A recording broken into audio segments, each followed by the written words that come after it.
नहमदुहु व नुसल्ली अला रसूलिहिल करीम अम्मा बाद फ़अऊज़ु बिल्लाहि मिनश शैतानिर रजीम बिस्मिल्लाहिर रहमानिर रहीम। नाज़रीन, आज की इस नशिस्त में मैं आपको खुशामदीद कहता हूँ और आज की इस नशिस्त में हम बात करेंगे सूरह बकरा आयत नंबर 46 पे। इसका तर्जुमा कुछ यूँ है कि ये वो लोग हैं जो यकीन रखते हैं और अपने रब से मुलाकात करने वाले हैं और वो इसी की तरफ लौट कर जाने वाले हैं। नाज़रीन, इस आयत मुबारका का जो रबत है, जो लिंक है, वो पिछली आयत मुबारका के साथ जो है वो जुड़ा हुआ है। इससे जो पिछली आयत मुबारका थी उसका तर्जुमा कुछ यूँ था कि अल्लाह सुब्हानहू व तआला इरशाद फरमा रहा है, सब्र और नमाज के ज़रिए अल्लाह से मदद चाहो और बेशक ये गिरां है मगर आजिज़ों पर नहीं। हम नाज़रीन पिछली नशिस्त में हमने बड़ी डिटेल में समझा कि सब्र है क्या। सब्र बुनियादी तौर पर अपने नफ्स को इनकार करने का नाम है, यानी कि आपका नफ्स, आपका शैतान आपके अंदर जो वसवसे पैदा कर रहा है, आपने उन वसवसों पर अमल नहीं करना, वहाँ पर आपने सब्र का मुजाहरा करना है। आपने अपने वसवसों की पैरवी नहीं करनी, वहाँ पर आपने सब्र का मुजाहरा करना है। उन पर अमल ना करना दर हकीकत असल सब्र है। और फिर हमने पिछली नशिस्त में देखा कि जो नमाज है, हमें असल नमाज की मेराज हो क्यों नहीं रही, क्योंकि आका करीम का फरमान है कि नमाज मोमन की मेराज है। अब हमें वो मेराज क्यों मयसर नहीं आ रही? क्योंकि हम अपने नफ्स को इनकार नहीं कर रहे, मतलब हम सब्र का मुजाहरा नहीं कर रहे। तो सब्र का मुजाहरा ना होने की वजह से हमें हमारी नमाजों के जो असल फ्यूज़ो बरक़ात हैं, तो नमाज का जो असल जो उसका क्या कह लें सोर्स है, उसको पढ़ने का मकसद है, वो तो बुनियादी तौर पर मेराज ही है ना। तो हमें वो मेराज क्यों मयसर नहीं आ रही? क्योंकि हम सब्र का मुजाहरा नहीं कर रहे। तो ये पिछली आयत मुबारका में था और अल्लाह तबारक व तआला ने फरमाया कि जो आजज है ना, उनके लिए ये मामलात कोई मुश्किल नहीं। अब असल आजज पता कौन है? जो अपने नफ्स को इनकार कर देता है। जिस बंदे ने अपने नफ्स को इनकार कर दिया तो वो फिर अत्तहियात की असल हकीकत तक पहुंचेगा। और अत्तहियात की असल हकीकत क्या है? अत्तहियात में ही तो दोस्तों मेराज होनी है।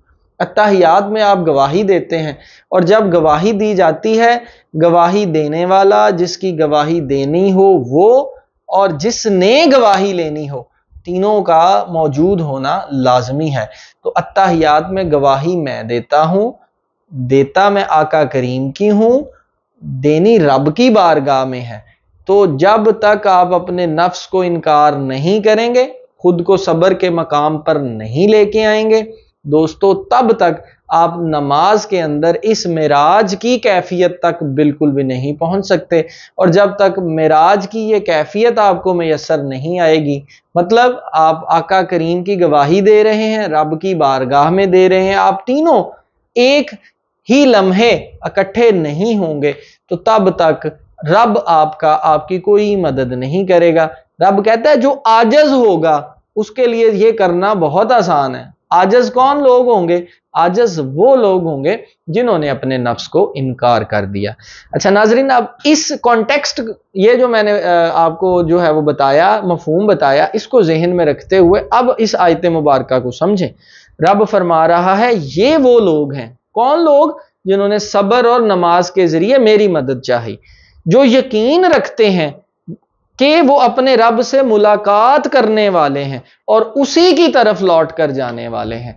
नाजरीन, मैंने जिंदा हालत में रब की तरफ लौट कर जाना है, ये जरा जहन में रखिएगा थोड़ा सा।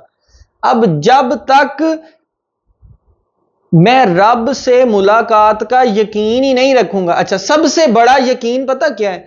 सबसे बड़ा यकीन ये है कि आप खुद को इस मकाम पे खड़ा कर लें, आप तन्हा नहीं हैं, आपका रब हर लम्हा आपको देख रहा है और आपका रब हर लम्हा आपको सुन रहा है, आपको वॉच कर रहा है, लिसन कर रहा है। तो ये ईमान की सबसे जबरदस्त कैफियत है।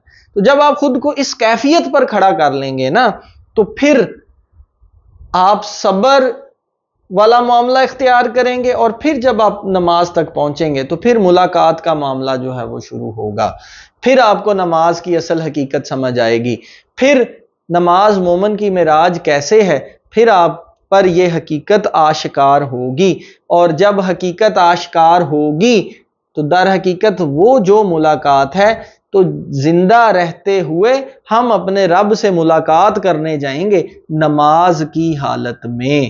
تو اس چیز کو اس مفہوم میں سمجھنے کی ذرا کوشش کریں۔